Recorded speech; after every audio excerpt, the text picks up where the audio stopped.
जय हिंद दोस्तों, स्वागत है आपका अपने YouTube चैनल परामनेटी न्यूज हिंदी में। दोस्तों, सरकारी कर्मचारियों और पेंशनर्स के लिए आज का दिन ऐतिहासिक है। भारत सरकार ने 3 नवंबर 2025 को 8वां केंद्रीय वेतन आयोग 8th सेंट्रल पे कमीशन की अधिसूचना आधिकारिक तौर पर गजट ऑफ इंडिया में प्रकाशित कर दी है।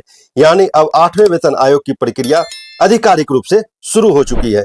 क्या क्या इस गजट में शामिल किया गया है? भारत सरकार ने जो घोषणा की थी, क्या उसको गजट में शामिल किया गया है? हमारे पेंशन के लिए क्या इसमें कुछ जोड़ा गया है, किस किस पे लागू होगा, हम डिटेल से चर्चा करेंगे। वीडियो में आप बने रहे। वीडियो को शुरू करते हैं। शुरू करने से पहले अगर आप हमारे चैनल पर नए हैं, चैनल को सब्सक्राइब कर ले, बेल आइकन को दबाएं तथा वीडियो को अपने दोस्तों के साथ शेयर जरूर करें। जैसा कि आपको स्क्रीन पर दिख रहा होगा, भारत का राजपत्र ये जो वित्त मंत्रालय द्वारा जारी कर दिया गया है और डेट है इसका 3 नवंबर 2025। भारत सरकार ने 8वें केंद्रीय वेतन आयोग का गठन करने का निर्णय लिया है, जो निम्नानुसार है। अध्यक्ष है श्रीमती न्यायमूर्ति रंजना प्रकाश देसाई, सदस्य अंशकालिक प्रोफेसर पुलक घोष, सदस्य सचिव है श्री पंकज जैन।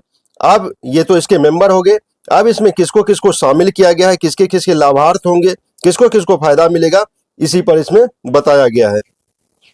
तो देख सकते हैं किसके किस पे लागू होगा। केंद्र सरकार के कर्मचारी, औद्योगिक एवं गैर औद्योगिक, अखिल भारतीय सेवाओं से संबंधित कार्मिक, रक्षा बलों से संबंधित कार्मिक, संघ राज्य क्षेत्रों के कार्मिक, भारतीय लेखा परीक्षा एवं लेखा विभाग के अधिकारी और कर्मचारी, संसद के अधिनियमों के तहत गठित नियामक निकायों आरबीआई को छोड़कर के सदस्य, उच्चतम न्यायालय के अधिकारी और कर्मचारी, उच्च न्यायालयों के अधिकारी और कर्मचारी जिन पर होने वाला व्यय संघ राज्य क्षेत्रों द्वारा वहन किया जाता है, और संघ राज्य क्षेत्रों में अधीनस्थ न्यायालयों के न्यायिक अधिकारी, इस जो इन क्षेत्र में काम करते हैं, इस पर ये लागू होगा। तो और हम इसमें नीचे देखते हैं क्या क्या इसमें शामिल किया गया है। तो आप देख लीजिए किस पे लागू होगा। अब यहाँ पर जो बताया गया है, यहाँ पर देखिए, सरकारी सेवा में प्रतिभाओं को आकर्षित करने, कार्य प्रणाली में दक्षता, जवाबदेही और उत्तरदायित्व को बढ़ावा देने के लिए अनुकूल परिनिधि संरचना तैयार करना, निष्पादन और उत्पादकता सुधार करने के दृष्टिकोण को ध्यान में रखते हुए बोनस की वर्तमान योजनाओं की जांच करना तथा उत्पादकता और निष्पादन में उत्कृष्टता को पुरस्कृत करने के लिए सामान्य सिद्धांतों, वित्त मापदंडों, उत्पादकता और निष्पादन संबंधी मापदंडों पर सिफारिशें करना। क्या क्या करेगा वो बताया जा रहा है इसमें। मौजूदा भत्तों और उनकी स्वीकार्यता की शर्तों को समीक्षा करना तथा भत्तों की बहुलता को ध्यान में रखते हुए उनके युक्तिकरण की सिफारिश करना। तो इन सब चीज पर ध्यान दिया जाएगा। नीचे देख सकते हैं यहाँ पर ड्रॉ में, यहाँ पर पेंशन का भी कुछ जिक्र किया गया है, तो हम उसको पढ़ लेते हैं। राष्ट्रीय पेंशन प्रणाली, जिसको कि एनपीएस कहते हैं, ब्रैकेट में है एकीकृत पेंशन योजना सहित, यानी कि यूपीएस। एनपीएस और यूपीएस के अंतर्गत आने वाले कर्मचारियों की मृत्यु सह सेवानिवृत्ति ग्रेजुटी की समीक्षा और उस पर सिफारिशें करना। जो इसका ग्रेजुटी कितना मिलेगा उस पर भी इस पर विचार किया जाएगा। एनपीएस यूपीएस के अंतर्गत जो कार्मिक आते हैं और कितना मिलेगा उसका रिकमेंडेशन भी बोर्ड करेगी। राष्ट्रीय पेंशन प्रणाली जो कि एनपीएस है, और एकीकृत पेंशन योजना सहित यूपीएस, एनपीएस और यूपीएस सहित के अंतर्गत ना आने वाले कर्मचारियों की, जो इसके अंतर्गत नहीं आते हैं, यानी कि जो ओपीएस ले रहे हैं, कर्मचारियों की मृत्यु से सेवानिवृत्ति ग्रेजुटी और पेंशन की समीक्षा करना तथा नीचे दिए गए पैरा 3 को ध्यान में रखते हुए उन पर सिफारिशें करना। जो ओपीएस के अंतर्गत आते हैं उसका सिफारिश हम नीचे देखेंगे क्या किया गया है। एनपीएस यूपीएस में बोला गया कि ग्रेजुटी पर इस पर थोड़ा चर्चा किया जाएगा और उसको रिकमेंडेशन किया जाएगा, कुछ सुधार किया जाएगा ग्रेजुटी के ऊपर। तो नीचे निम्नलिखित को ध्यान में रखते हुए उपर्युक्त के संबंध में सिफारिशें करना। जो भी ऊपर में चर्चा किया गया है, तो किस चीज का ध्यान रखा जाएगा। देश की आर्थिक स्थिति और राजकोषीय विवेक की आवश्यकता।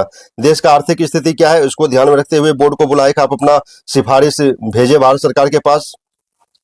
यह सुनिश्चित करने की आवश्यकता कि विकासात्मक व्यय एवं कल्याणकारी उपायों के पर्याप्त संसाधन उपलब्ध रहे, ये सब होना चाहिए। गैर अंशदायी पेंशन योजना की गैर वित्त पोषित लागत। उन राज्य सरकारों जो साधारणतः कुछ संशोधन के साथ इन सिफारिशों को अंगीकार करते हैं कि वित्त व्यवस्था पर इन सिफारिशों को संभावित प्रभाव और केंद्र सार्वजनिक क्षेत्र के उपक्रमों और निजी क्षेत्रों के कर्मचारियों के लिए उपलब्ध प्रचलित परिनिधि संरचना, लाभ और कार्य परिस्थितियों, तो इन सब चीज को ध्यान में रखते हुए बोर्ड अपना रिकमेंडेशन भेजेगी। आयोग अपनी कार्य प्रणाली स्वयं विकसित करेगा और ऐसे सलाहकारों, संस्थागत परामर्शदाताओं और विशेषज्ञों को नियुक्त कर सकता है जिन्हें यह आयोग किसी प्रयोजन विशेष के लिए आवश्यक समझे। तो ये इसमें अगर और बोर्ड जो इसके मेंबर जुड़ेंगे, ये बोर्ड के ऊपर रहेगा किस तरह का मेंबर को इसमें ऐड किया जाए। यह आयोग ऐसी सूचना और ऐसे साक्ष्य ले सकता है जिन्हें यह आवश्यक समझे, प्रूफ भी ले सकता है जो कि कोई चीज लागू करना चाह रहा है। भारत सरकार के मंत्रालय और विभाग आयोग द्वारा मांगे जाने वाली कोई सूचना और दस्तावेज तथा अन्य सहायता उपलब्ध कराएंगे। भारत सरकार से जो भी डॉक्यूमेंट मांगा जाएगा उसको उपलब्ध कराया जाएगा बोर्ड के सामने। भारत सरकार का यह विश्वास है कि राज्य सरकारें, सेवा संघ तथा अन्य संबंधित पक्ष आयोग को अपना संपूर्ण सहयोग और सहायता प्रदान करेंगे। सभी डिपार्टमेंट अपना, सभी स्टेट सहयोग प्रदान करेंगे 8CPC के मेंबर को। आयोग का मुख्यालय दिल्ली में होगा। आयोग अपने गठन की तारीख से 18 माह की समय अवधि के अंदर अपनी सिफारिशें देगा। 18 महीने का समय दिया गया है, तो लगभग ये मई 2027 में जाके इसका सबमिट होगा रिपोर्ट। आयोग सिफारिशों को अंतिम रूप दिए जाने के पश्चात किसी भी मामले पर आवश्यक जोड़ने पर अंतिम रिपोर्ट भेजने पर विचार कर सकता है। तो यहाँ देख सकते हैं रिपोर्ट भेजने के बाद भी अगर जरूरत पड़े तो वो विचार कर सकता है। श्री वल्लभनाम सचिव इस जो साइन किया है। आदेश दिया जाता है कि संकल्प को भारत के राजपत्र में प्रकाशित किया जाए। यह भी आदेश दिया जाता है कि संकल्प की एक प्रति भारत सरकार के सभी मंत्रालय, विभाग, राज्य सरकार, संघ राज्य क्षेत्रों के प्रशासन और सभी संबंधितों को प्रेषित किया जाए। सभी डिपार्टमेंट को इस चीज की जानकारी दी जाए और सभी को भेजा जाए। तो ये थी भारत का गजेट जो जारी कर दिया गया 8CPC के लिए। लेकिन यहाँ पर एक जो बात छुपी हुई है कि यहाँ पर NPS UPS का चर्चा किया गया है, उसमें जो ग्रेजुएटी में सुधार करने की बात कही गई है, लेकिन OPS का कहीं पर सुधार नहीं किया, बात नहीं कही गई है। जो पहले से OPS ले रहे हैं तो उसके ग्रेजुएटी में कुछ हो सकता है सिफारिश हो, सुधार हो। तो ये अब और भी जटिल हो गया है कि अभी CPC में OPS पर कहीं जिक्र नहीं किया गया है। तो हम लोग को और इसका जो भी है मांग हमको जोर शोर से उठाना होगा। भारत सरकार के सामने ये रखना पड़ेगा OPS कम से कम CAPF जवान को, केंद्र अर्धसैनिक बल के जवान को जरूर मिलनी चाहिए, जो रात दिन 24 घंटा ड्यूटी में भारत सरकार के एक आदेश पर इधर से उधर कुछ भी करने के लिए तैयार रहते हैं। तो कम से कम उसको OPS जरूर दिया जाए। CAPF जवान को OPS जरूर मिलना चाहिए। आपका क्या राय है? आपको गजट से क्या लग रहा है? आप क्या उम्मीद करते हैं इस CPC के बोर्ड से? कमेंट में अपनी राय जरूर बताएं। अगर आप भी चाहते हैं केंद्र अर्धसैनिक बल को OPS मिले और इस चीज को शामिल किया जाए CPC में, तो आप कमेंट में OPS फॉर CAPF जरूर लिखें। मिलते हैं नए वीडियो, नए अपडेट के साथ। तब तक के लिए जय हिंद।